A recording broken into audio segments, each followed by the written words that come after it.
Good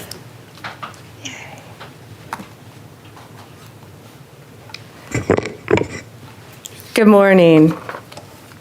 With me here today, I have our great Secretary of Education, Linda McMahon, Representative Laurel Libby of the Maine State House, Linnea Saltz of IWF Women's Sports Advocate, Stephanie Turner, a fencer, Zoe Hutchison, a Maine athlete, Cassidy Carlisle, a Maine athlete, and my dear friend, you all know Riley Gaines, who has been a champion on this issue for women.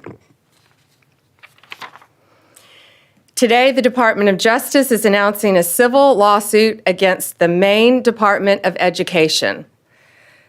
The state of Maine is discriminating against women by failing to protect women in women's sports. Pretty basic stuff.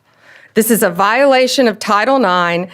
The Department of Justice will not sit by when women are discriminated against in sports. This is about sports. This is also about these young women's personal safety. I've met many of these women throughout the past weeks and months, and what they have been through is horrific. We have exhausted every other remedy. We tried to get Maine to comply. We don't like standing up here and filing lawsuits. We want to get states to comply with us. That's what this is about. We have repeatedly notified Maine of its infractions and urged them to remedy the situation to protect women. We've stripped grants from Maine through other departments, and we are going to continue to fight for women. Let me give you some examples. Let me give you a timeline. This timeline, I think, is pretty important. So in February 2024, these are just a few examples.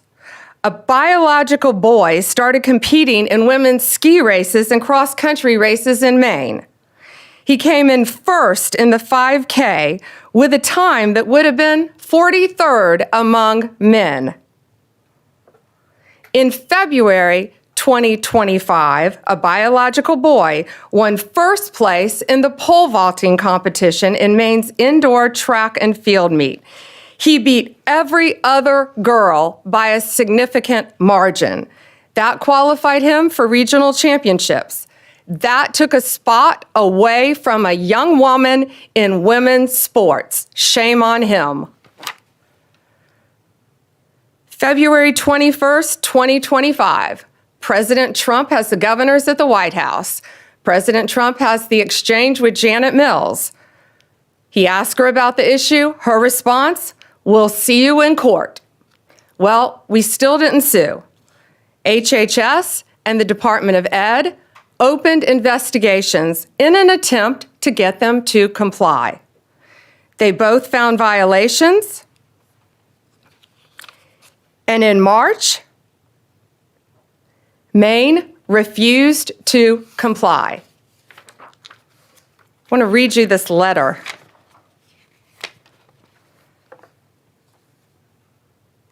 This is from the Maine Attorney General to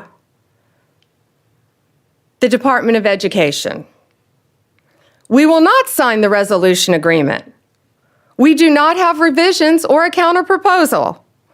We agree we are at an impasse.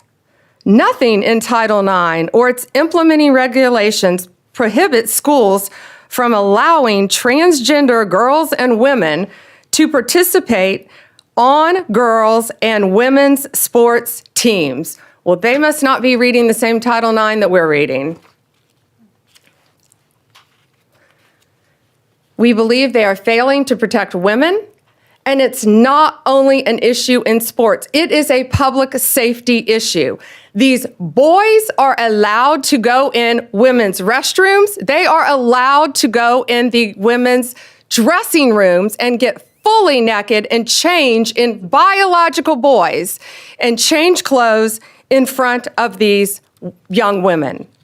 Maine's leadership has refused to comply at every turn. So now we have no other choice. We are taking them to court. What we are seeking an injunction to get them to stop this, stop what they're doing. That's pretty simple. And we are seeking to have the titles returned to the young women who rightfully won these sports. And we are also considering whether to retroactively pull all the funding that they have received for not complying in the past. And I'm so proud of these brave young women standing behind me. I see and lots of parents in the front too, and I've met you. Thank you to the parents for supporting your daughters and telling them it's okay to fight back and stand up for what they believe in.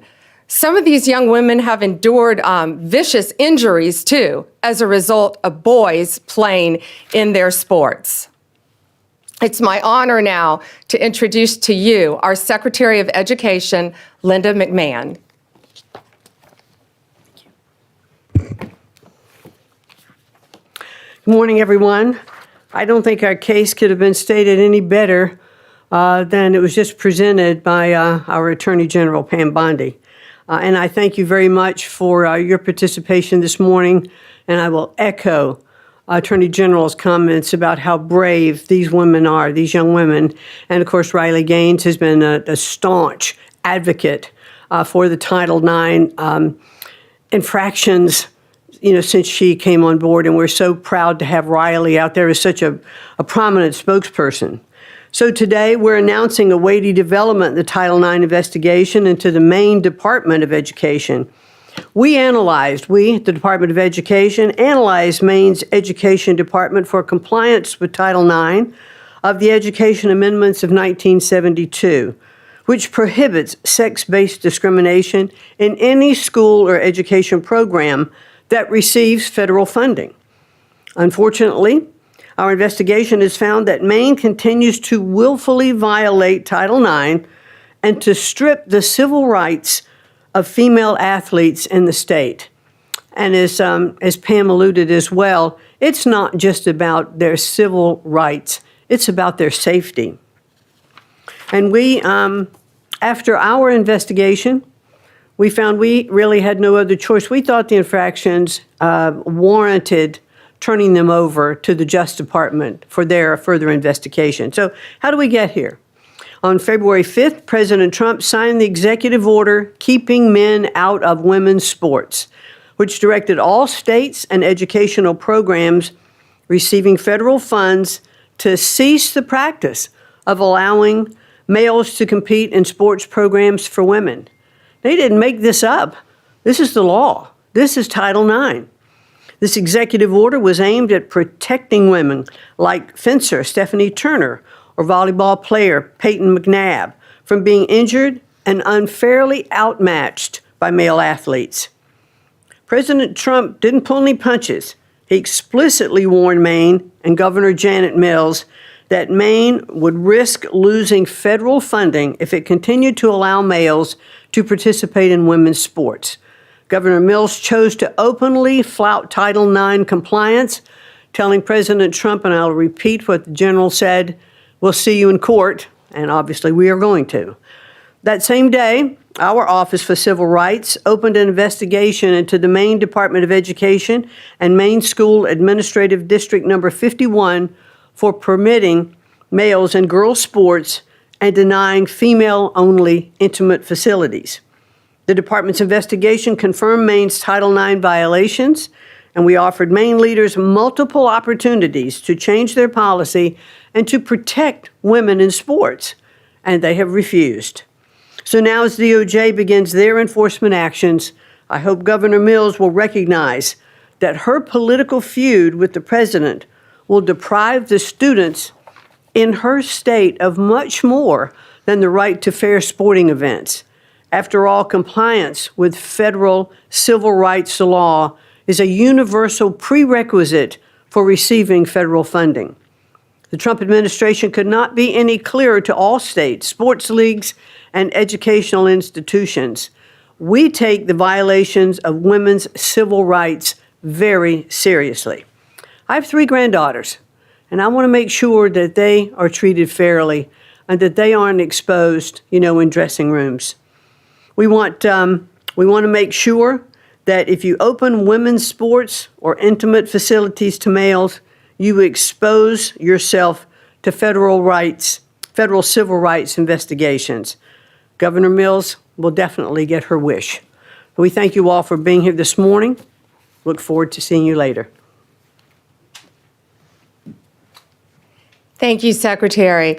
I'd now like to introduce to you State Rep Laurel Libby from Maine, who has been a champion for these young women in the state of Maine. And thank you, Representative.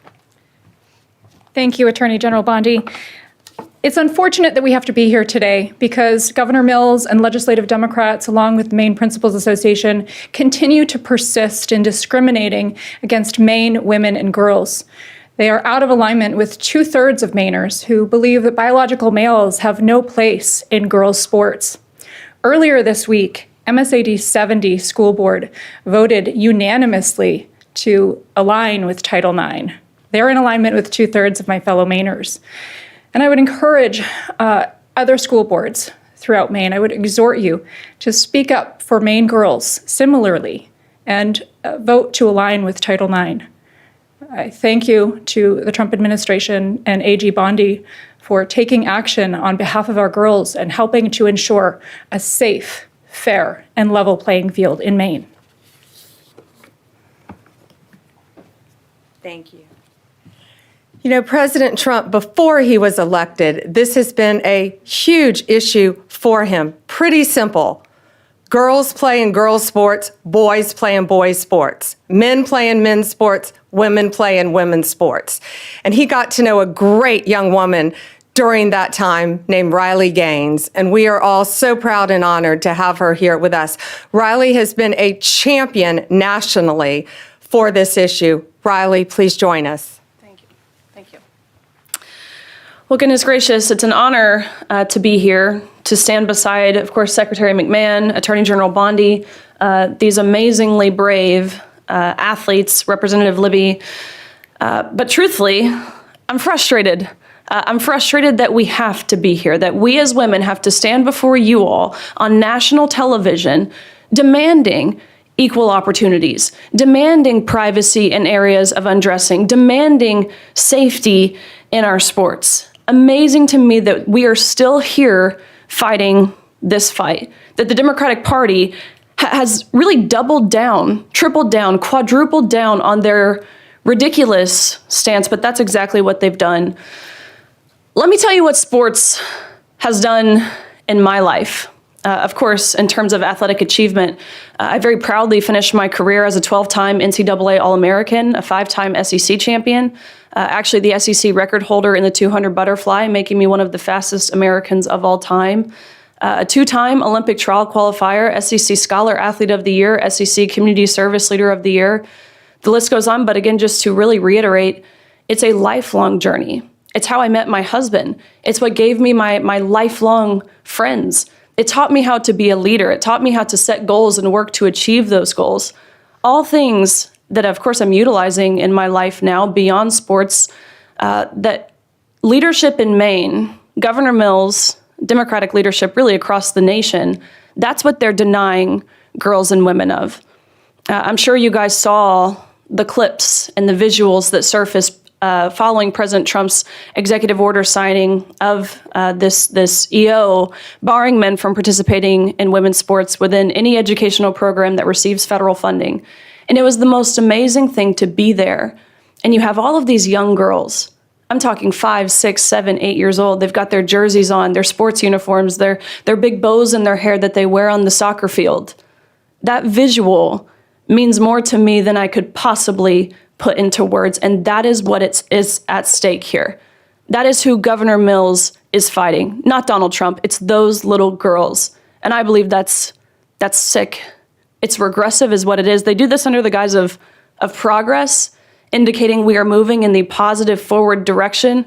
No, what Governor Mills is doing, and again, Democratic governors across the nation, is deeply regressive and utterly misogynistic. Over the past 3 years, I've had the opportunity to speak to countless girls in Maine and again across the country, countless parents, coaches who all virtually say the same thing. Why wouldn't anyone protect my athlete?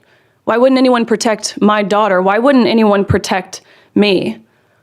I've talked to girls who have lost roster spots, of course, podium finishes. I've talked to girls who have been exploited and simultaneously exposed to naked men in intimate areas of undressing. I've talked to girls who have been severely injured in their sports due to a male player on the opposing team.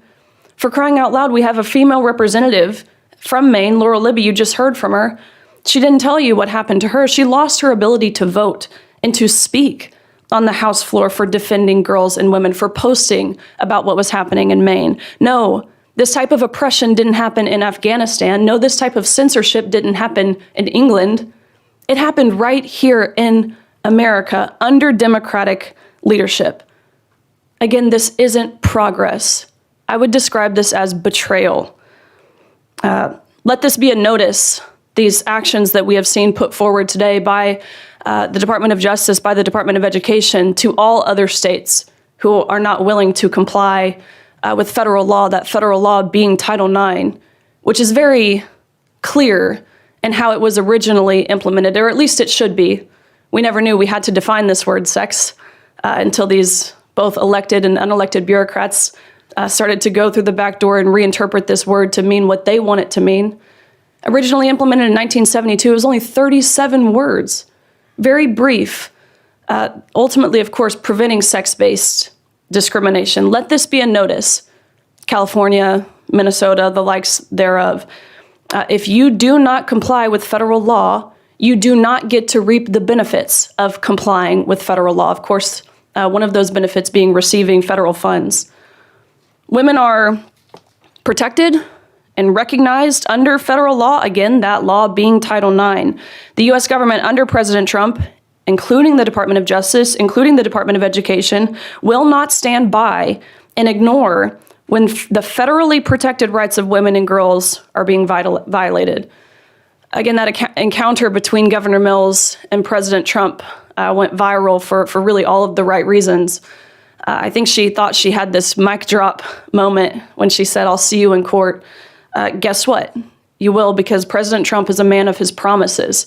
That was his campaign slogan. That's what we've seen delivered.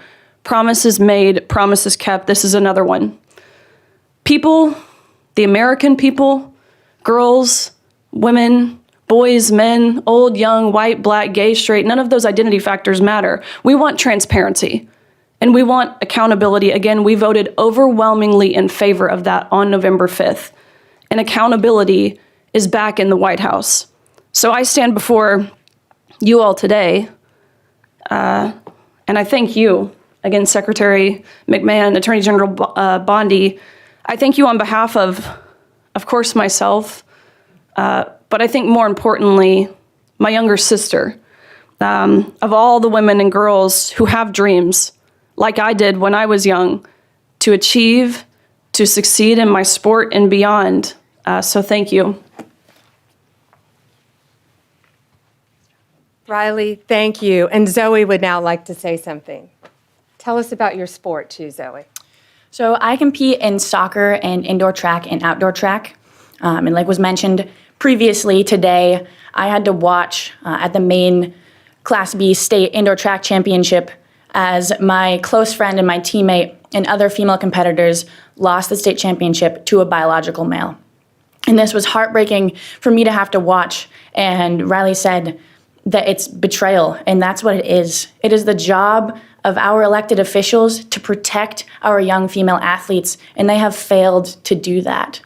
We walk into sports expecting to have a level playing field, and to walk into the state championship to see a biological male there and to lose to a biological male, that's betrayal. And so I am extremely grateful to AG Bondi for standing up for us when our elected officials aren't doing that. And on behalf of the girl athletes in Maine, I just want to say thank you all, and I look forward to having a level playing field back after this fight. So thank you. And Cassidy wants to say a few words. My first experience was when I was 13 years old. I was going to change for gym, and I walked into the locker room, and there was a biological male there. From that point on, my junior year, I competed in Nordic skiing and lost to a biological male numerous of times. I am fighting this fight for generations to come. And the fact that our governor can look the women of our state in the eyes and say, I'm not going to fight for you, is heartbreaking, and it's betrayal, like Riley said.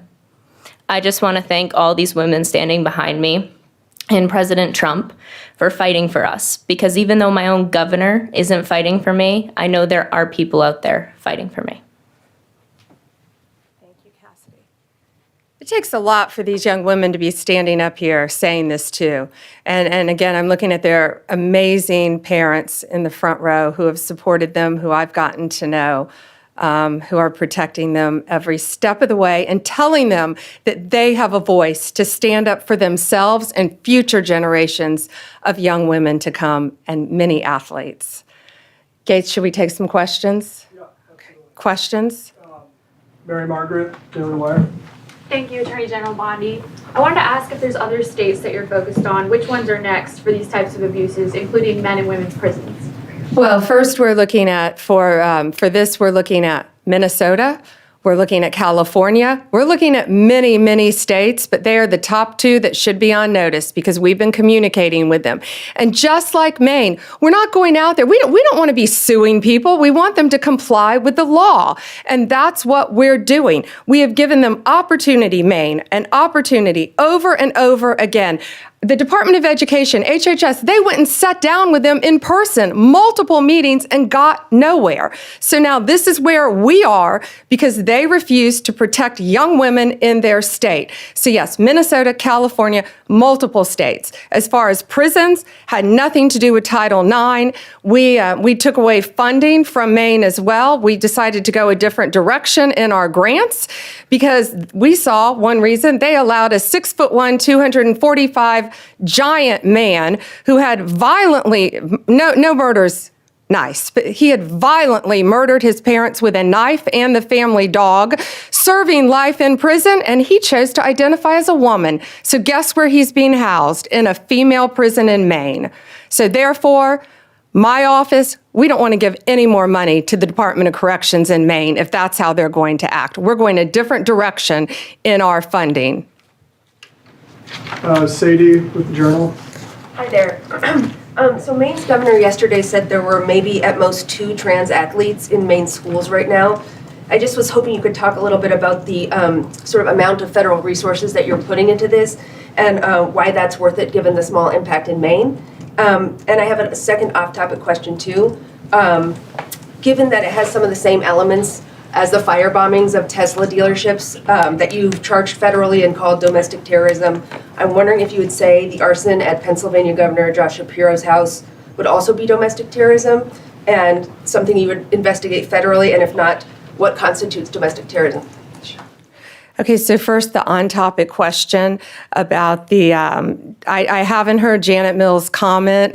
Governor Mills said it's only a couple trans athletes. Well, I think those are boys who identify as girls wanting to beat girls in girls' sports. Well, if one young woman is in jeopardy, one, that's enough for us to be standing up here. One, no boy will be undressing in a girl's locker room. No boy will be walking in a woman's restroom. And no boy, when we're finished with this, will be beating young girls in sports. These young women many of them have trained, since you were in elementary school for your sport? Riley, when did you start swimming? 4 years old. 4 years old. They have trained their entire lives. Some of them have lost scholarships.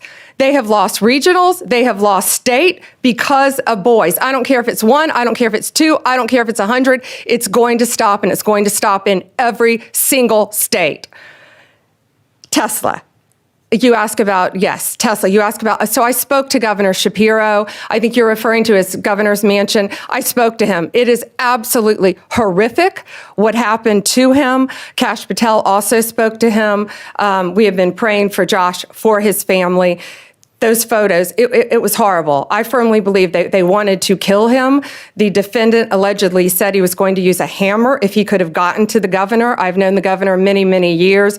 It is horrible. And yes, we are working with state authorities to do, it's now a pending investigation, anything we can to help convict the person that did this and keep them behind bars as long as possible. David?